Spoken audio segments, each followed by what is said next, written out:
Hi everyone, welcome to my channel. This is Priyanka. Hope you guys are doing well. Today I am back with another quiz video and here I am going to discuss about marketing terminologies, okay? Marketing, you know what marketing is, right? We are trying to reach the customers, reach the large number of audiences so that we can promote our product. And what is terminology? It means terms. Terminology means term. So there is going to be certain marketing terminologies that we are going to discuss today through MCQs, or let's say quiz. Through quiz. There is going to be 5 quiz that we are going to solve. I hope you know some of these terminologies, and if you don't know, worry not. Here I am.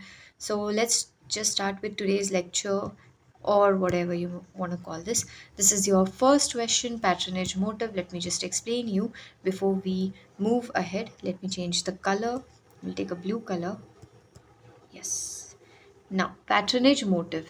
What do you mean by patronage motive?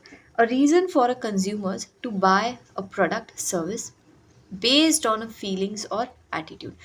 जहाँ पे आप product और service को इसलिए खरीद रहे हो क्योंकि आपके फीलिंग्स एंड एटीट्यूड के हिसाब से वो प्रोडक्ट या सर्विस बहुत अप्रोप्रिएट है या करेक्ट है। यू हैव अ बिलीव कि हाँ, ये प्रोडक्ट मेरे लिए सही है, आपको ऐसी वो फीलिंग आ रही है। Second is a reason for consumer to buy a product and services based on a desire to be loyal and a feeling of comfort with the product और सर्विस। आप इसलिए खरीद रहे हो क्योंकि you are loyal towards the product और service, और from where you are purchasing, और you have a feeling of comfort with the product और सर्विस। कभी कभी हम किसी प्रोडक्ट को खरीदते हैं तो we have a feeling of comfort कि हम उसे खरीद रहे हैं तो we feel good. And the last one is a reason for consumer to spend money. कई बार ऐसा होता है कि कंज्यूमर हैज़ अ टेंडेंसी और has an intention to just make an expense. ऐसा हो जाता है कभी कभी।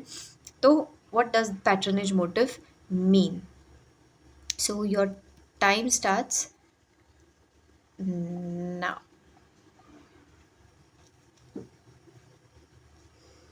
If you feel this is fast, you can pause and read again. And the correct answer is second one. What does this mean? Let's start with explanation. Patronage motive, एक तो मैं patronage का मीनिंग बता दूँ। Patronage का meaning होता है favouritism. क्या मीनिंग होता है? फेवरेटिज्म। और मोटिव का मीनिंग होता है intention.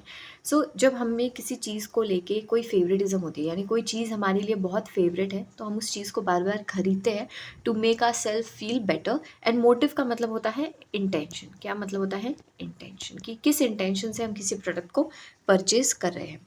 The second one says a reason for consumers to buy a product or service which is based on a desire to be loyal। जब हम चाहते हैं कि हम उस प्रोडक्ट को लॉयल रहे। कई बार लोग क्या करते हैं, if you don't know, maybe ask at your home, if there is a in a natural human rational mind or a tendency, human tend to buy product from a same place. हम कई बार एक ही shop से उस चीज़ को खरीदते हैं। यानी कपड़े खरीदने हम उस एक पर्टिकुलर ए शॉप में ही जाएंगे। हमें कोई इलेक्ट्रॉनिक गैजेट्स खरीदने हम पर्टिकुलर उस बी शॉप में ही जाएंगे। हमें कुछ स्टेशनरी खरीदनी है तो हम उस पर्टिकुलर सी शॉप में ही जाएंगे। तो ये क्या है? Desire to be loyal. ये हमारे मेंटल में होता है, दिमाग में होता है, ब्रेन में होता है कि हमें इस यहाँ पे जाने से कंफर्ट प्रोवाइड होगा। And our brain is always seeking that comfort everywhere possible. हम कभी भी ऐसा काम नहीं करते जो डेंजरस होता है, ब्रेन हमें करने ही नहीं देता है। तो हम लोग क्या करते हैं, we go and purchase product where we feel that there is a feeling of comfort with that product और सर्विस। या तो उस प्रोडक्ट या सर्विस में आपको एक कंफर्ट नज़र आता है। एक फूड आइटम में मैं ले लेती हूँ। If you feeling stressed, okay, कई बार लोगों का एक कंफर्ट फूड होता है, तो उस कंफर्ट फूड के हेल्प से वो क्या करते हैं, अपने आप को रिलीफ प्रोवाइड करते हैं। So this is called as patronage motive and this was your answer. Now we will be moving on towards next question. I hope you have understood this. Next quiz, the second one, what is D2C? बहुत easy है, बहुत common है। Direct to corporation, distance to customer and direct to consumer. And the correct answer is direct to consumer.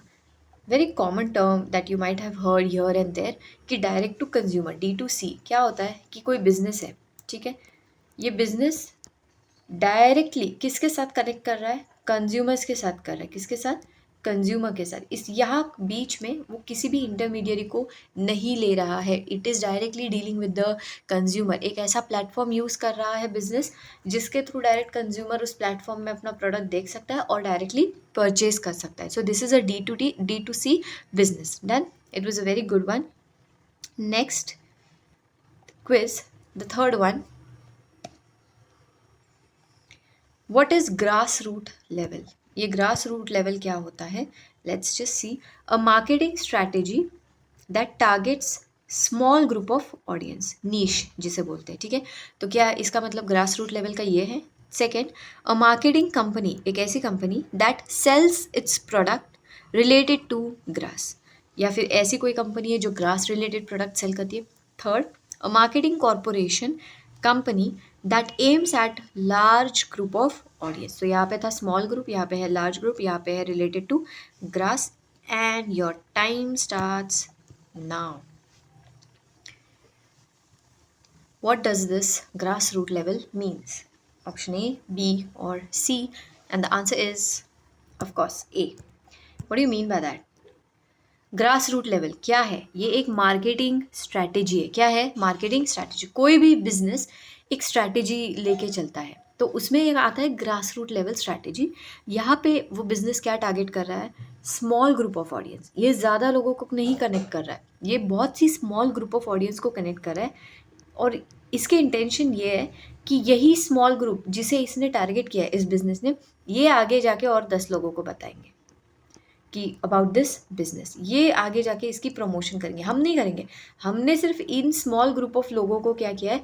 Target किया है. तो this is grass root level strategy where the business is making targets. Its target audience is very small number of people. It's a niche, and then they're expecting that these small number of people will go ahead and promote this product on a larger level.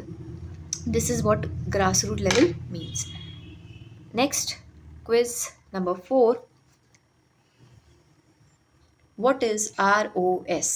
Return on actual spending, return on advertising spending, raise of acquired shares. And your answer is return on advertising. इसका क्या मतलब होता है? जब business शुरू करते हैं तो हम ऑब्वियसली अगर लोगों तक पहुंचना है तो क्या करना है? मार्केटिंग करना है. क्या करना है? मार्केटिंग. और मार्केटिंग का ही मतलब क्या करना है हमें? प्रमोशन. प्रमोशन का ही मतलब क्या करना है? एडवर्टाइजिंग. एडवर्टाइजिंग में फ्री में तो नहीं होती ना, है ना. जब भी हम एडवर्टाइजिंग करते हैं तो वो फ्री में नहीं होती, उसके लिए हमें कुछ एक्सपेंसेस करना पड़ता है, हमें कुछ चीज़ें स्पेंड करनी पड़ती है. तो अगर लेट्स से कि you are spending ₹100 on advertising, on promotion, and out of that you are generating a revenue of ₹500. मतलब खर्च तुमने कितने किए? ₹100, और उस पर तुम्हें रिटर्न कितना मिल रहा है? ₹500. That is your ROAS, return on advertising spend. कि I am getting a return of ₹500 on which amount? ₹100 का expenditure that I have done. That is ROS, return on advertising spend. Hope this concept is clear as well. Next, last multiple choice question or quiz. I have a habit of saying MCQ. Network effect. What do you mean by network effect? First, in marketing का network effect का मतलब क्या है marketing में? Impact of internet on marketing strategy. हम जो भी marketing की स्ट्रैटेजीज करें उसमें इंटरनेट का कितना इम्पैक्ट है, that is network effect. Second option, a phenomenon यानी एक process whereby a product gains additional value. It gains what? Additional value as more people use it. कि यहाँ पे additional value उस product को कैसे मिल रही है? जब ज़्यादा लोग use कर रहे हैं. थर्ड, अ मार्केटिंग स्ट्रैटेजी, एक ऐसी strategy whose only source of selling is through social media. तो these are the three options where the first one is talking about impact of internet, the second one is talking about gaining additional value when more people are using it, and the third one speaks कि इसका जो cell है वो ज़्यादा से ज़्यादा किसके through हो रहा है? सोशल मीडिया के through. Done. These were your options. Let's start the timer. Pause it if you feel that this is in hurry again. And the correct answer is it's a phenomena. It's a process जहाँ पे product को जो भी additional value मिल रही है वो कैसे मिल रही है? As more people use it, जब ज़्यादा से ज़्यादा लोग उसे यूज़ करना स्टार्ट कर देते हैं ना, तब इसे बोलते हैं network effect. Let's take example of Maggi. देखो, मैगी ऐसा प्रोडक्ट है जो सब लोग यूज़ करते हैं, बट इसका बढ़ कैसे गया? अगर हम बात करें मैगी का, तो ये नेटवर्क इफ़ेक्ट में ही आता है। इन द सेंस व्हाट, इसका इंटरनेट से कोई कनेक्शन नहीं है। इसका ये मतलब है कि लेट्स से कि आप किसी के घर में गए, ओके, आपने देखा कि वो पर्सन मैगी कंज़्यूम कर रहा है। एक तो ना हमारे ब्रेन को आदत होती है कि चीज़ों को इमिटेट करना, चीज़ों को कॉपी करना। हमारे ब्रेन में एक ऐसा सिस्टम होता है जो मिरर बोलते हैं जिसे, कि सामने वाले ने वो किया तो हमें भी वो करना है। तो अगर उस पर्सन ने आपको घर में जाने के बाद उसने आपको मैगी ऑफ़र की, तो आप आपने मैगी खाई, आपको घर आते वक़्त लगा यार अच्छी थी, लेट्स जस्ट बाय, तो आपने बाय कर लिया, आप घर लेके गए। अब अगली बार आपके कोई कज़िन वग़ैरह घर पे आ गए, उन्होंने आपके घर में मैगी देख ली, तो उन्होंने खाया, उन्हें अच्छा लगा, नेक्स्ट टाइम उन्होंने बाय किया। ये करते-करते अगर बहुत ज़्यादा number of people starts using it, then that is called as network effect. इसका मैं और क्या एक एग्ज़ाम्पल दे सकती हूँ कि अगर आप रास्तों पे, when you are travelling somewhere and if you see a particular kind of a vehicle again and again, then that becomes a network effect on your mind कि हाँ, ये प्रोडक्ट अच्छा है, तो let's just try this product, then you buy that product. तो कई बार हम इस तरीके से प्रोडक्ट की वैल्यू बढ़ा देते हैं जब बहुत ज़्यादा लोग उस प्रोडक्ट को यूज़ कर रहे हैं, correct? So this was your 5 quiz that we did for today, and that's it. I hope you were able to answer good number of this.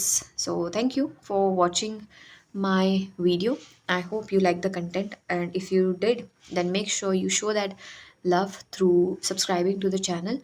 Hit the bell icon so you will keep getting the notification as and when I upload the video. That's it. Take care. Bye bye.